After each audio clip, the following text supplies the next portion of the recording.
उत्साह की सभा या स्पिरिचुअल पैशन असेंबली में आपका स्वागत करता हूं। तो आइए आज के वचन में चले, पवित्र शास्त्र बाइबल से आज का संदेश सुने। आज का वचन है पाप के स्रोत, बल और मार्ग की पहचान। याकूब की पत्री अध्याय 1 वचन 13 से 15 आयतों से हम सीखने जा रहे हैं पाप के स्रोत, बल और मार्ग की पहचान। एक भाई अपने मोटापे को कम करने के लिए डाइटिंग पर था। उस डाइटिंग के बीच में उसे अपने शहर से दूसरे शहर में जाना पड़ा। तो जब वो अपने गाड़ी से जा रहा था तो उसे ध्यान आया कि उसके ध्यान में एक बात आई कि रास्ते में एक केक और पेस्ट्री की मशहूर दुकान है। उसने जब वो दुकान से कुछ दूरी पर रह गया तो उसने सोचा कि मैं वहां रुकूंगा, थोड़ी रेस्ट करूंगा, एक कॉफी पी लूंगा और एक पेस्ट्री भी मैं खा लूंगा।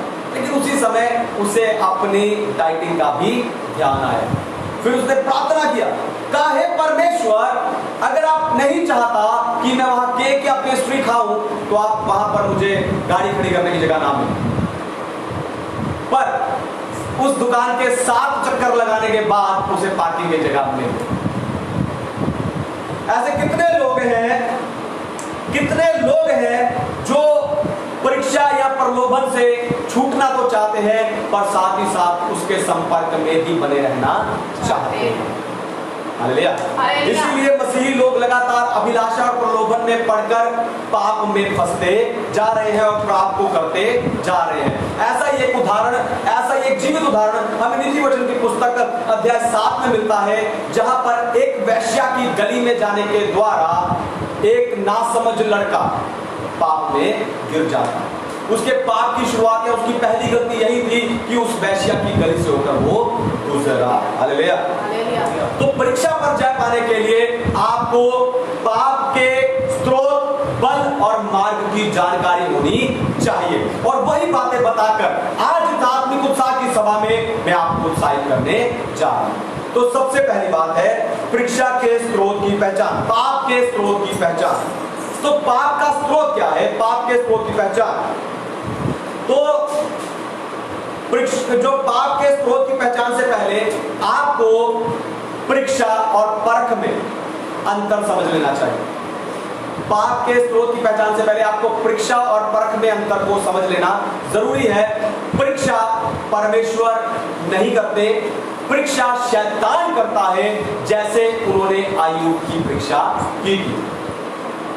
परमेश्वर विश्वास को परखते हैं, परमेश्वर परख करते हैं, जैसे उन्होंने मोरिया देश के एक पहाड़ पर इसहाक को बलिदान करने के लिए कहकर अब्राहम के विश्वास की परख की। तो यहां मैं आपको 2 बातें बताऊंगा। पहली, परीक्षा परमेश्वर की ओर से नहीं है, परीक्षा परमेश्वर की ओर से नहीं आती। पढ़िए याकूब की पत्री अध्याय 1 और उसका वचन 13, जेम्स चैप्टर 1 वर्स 13। जब किसी की परीक्षा हो तो वह यह ना कहे कि मेरी परीक्षा परमेश्वर की ओर से होती है, क्योंकि ना तो बुरी बातों से परमेश्वर की परीक्षा हो सकती है और ना वह किसी की परीक्षा आप करता है। हालेलुया। परमेश्वर के नाम की महिमा हो। आदम और हवा के आज्ञा तोड़ने के कारण पाप इस जगत में आया। तो जब उन्होंने गलती की उस समय पर वो एक दूसरे पर दोष लगाने लगे। आदम ने कहा, परमेश्वर, जो स्त्री तूने मुझे दी थी उसने ये फल लाकर मुझे दिया। हवा कहती है, परमेश्वर, मुझे सांप ने कहा। आज भी कितने लोग हैं जो अपनी गलती के लिए दूसरे लोगों को या परमेश्वर को दोष देते हैं। दोबारा सुनिए, ध्यान से सुनिए। आज भी कितने लोग हैं जो अपनी गलती के लिए दूसरे मनुष्यों को या परमेश्वर को दोषी ठहराते हैं। दूसरे अपनी गलती के लिए, अपने पाप के लिए दूसरे लोगों को या परमेश्वर को दोषी ठहराना बहुत आसान है। आज कुछ लोग गलती करते हैं और गलती करने के बाद बाइबल से सिद्ध करते हैं कि मैं सही हूं। हालेलुया। अरे बाइबल में नहीं लिखा सिगरेट पीना मना है। सिगरेट शब्द बाइबल में नहीं, इसलिए हम पीते हैं, परमेश्वर ने नहीं कहा। गलती करने के बाद वो क्या करते हैं? अपनी बातों को सिद्ध करने के लिए, सच ठहराने के लिए बाइबल का सहारा लेते हैं और उससे उसको साबित करते हैं। इसीलिए याकूब यहां कह रहा है कि परमेश्वर परमेश्वर बुरी बातों से परीक्षा नहीं करता। हालेलुया। हालेलुया। परमेश्वर ऐसे लोगों को कह रहा है कि परमेश्वर बुरी बातों से परीक्षा नहीं करता।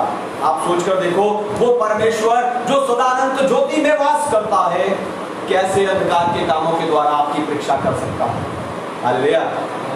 कैसे आपकी परीक्षा कर सकता है? इसलिए अगर आपको अभिलाषाओं से और प्रलोभन की परीक्षा पर जय पाना है, तो सबसे पहला काम आपको जो करना है वो मनुष्यों को और परमेश्वर को कसूरवार ठहराना बंद करना।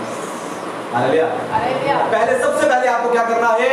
अपनी गलतियों के लिए, अपने पाप के लिए दूसरे मनुष्यों को और परमेश्वर को दोषी ठहराना बंद करना है। फिर आपको सोचना है कि परीक्षा कहां से आई। दूसरी बात, पाप के स्रोत में दूसरी बात है, परीक्षा हमारी पाप में अभिलाषाओं से आती है। परीक्षा हमारी पाप में अभिलाषा, मैंने बताया कि फिर आपको सोचना है कि परीक्षा आई कैसे।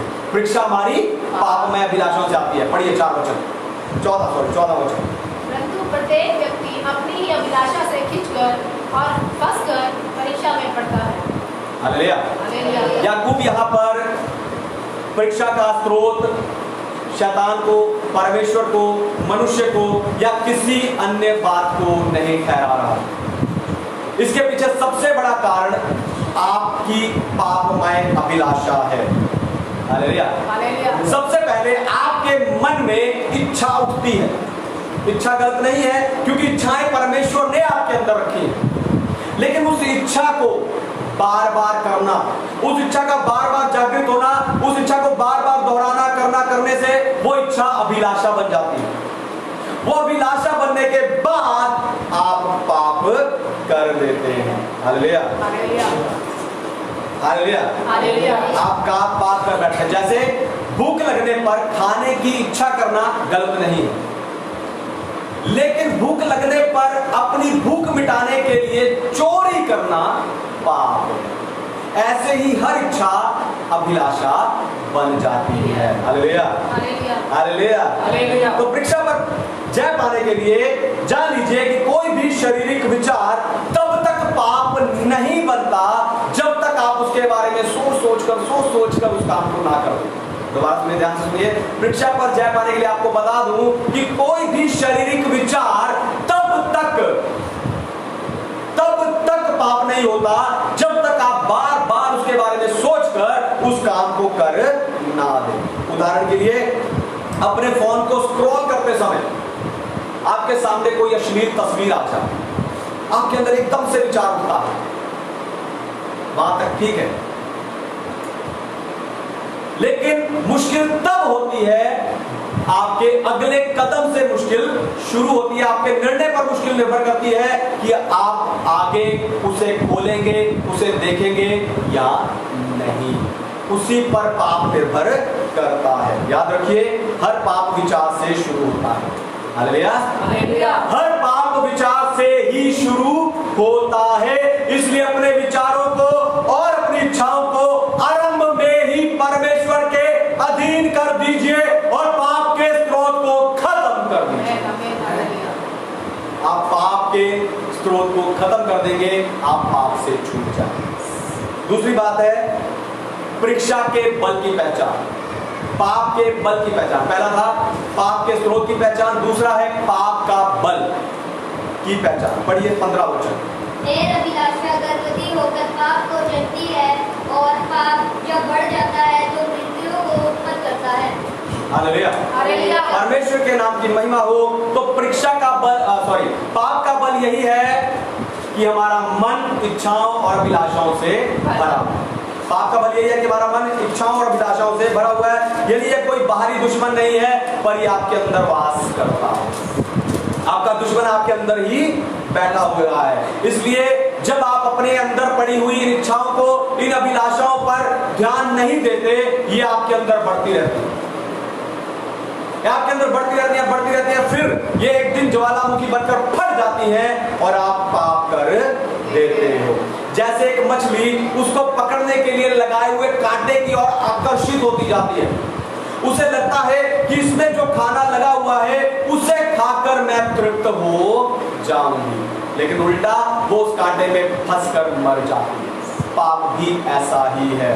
आपको लगता है कि पाप आपकी अभिलाषा को संतुष्ट कर देगा, लेकिन उल्टा आप उस पाप में और फंसते जाते हैं और मृत्यु तक पहुंचते हैं। हालेलुया। याद रखिए, एक विश्वासी इच्छाओं अभिलाषाओं पर नहीं पर विश्वास से चलता है। दोबारा सुनिए, ध्यान से सुनिए, एक विश्वासी इच्छाओं से नहीं, अभिलाषाओं से नहीं पर विश्वास से चलता है। पर कोई कह सकता है ऐसे थोड़ी होता है पास्टर जी, मैं अपनी इच्छाओं को, अपनी लालसाओं को, अपनी अभिलाषाओं को, अपनी भावनाओं को नियंत्रण कर सकता हूं। जी नहीं, याकूब कह रहा है कि अभिलाषा गर्भवती हो, यानी अभिलाषा खुद में जीवित है। याकूब कह रहा है कि अभिलाषा गर्भवती हो सकती है और जन्म भी सकती है। इसलिए अभिलाषा के बीज को फूल से भी अपने जीवन में जड़ पकड़ने ना दीजिए। जब आप उसे जड़ पकड़ने नहीं देंगे, आपके जीवन में पाप को बल नहीं मिलेगा, उसे बल मिलना बंद हो जाएगा और पाप आपके जीवन से खत्म हो जाएगा। तीसरी बात, पाप के मार्ग की पहचान। पाप के मार्ग की पहचान पढ़िए 1:15। फिर अभिलाषा गर्भवती होकर पाप को जन्मती है और पाप जब बढ़ जाता है तो मृत्यु को उत्पन्न करता है। 15। तो याकूब बता रहा है कि पाप अपने अंत यानी मृत्यु तक पहुंच कर ही रुकता है। पाप अपने अंत तक, बीच में कहीं नहीं, पाप अपने अंत तक पहुंचकर ही यानी मृत्यु तक पहुंचकर ही रुकता है। यह बांध में पड़ी हुई उस दरार के समान है जो शुरुआत में तो हमें भयानक नहीं लगती, खतरा नहीं लगती, लेकिन अगर जल्दी ही इसको रिपेयर नहीं किया गया, इसकी मरम्मत नहीं की जाएगी तो यह पूरे बांध को तोड़ देगी। हालेलुया। शुरुआत में आपको कोई नहीं बताएगा कि इस पाप के द्वारा आपका जीवन खराब हो जाएगा। शुरुआत में आपको कोई नहीं बताएगा कि इस पाप के द्वारा आपका घर टूट जाएगा।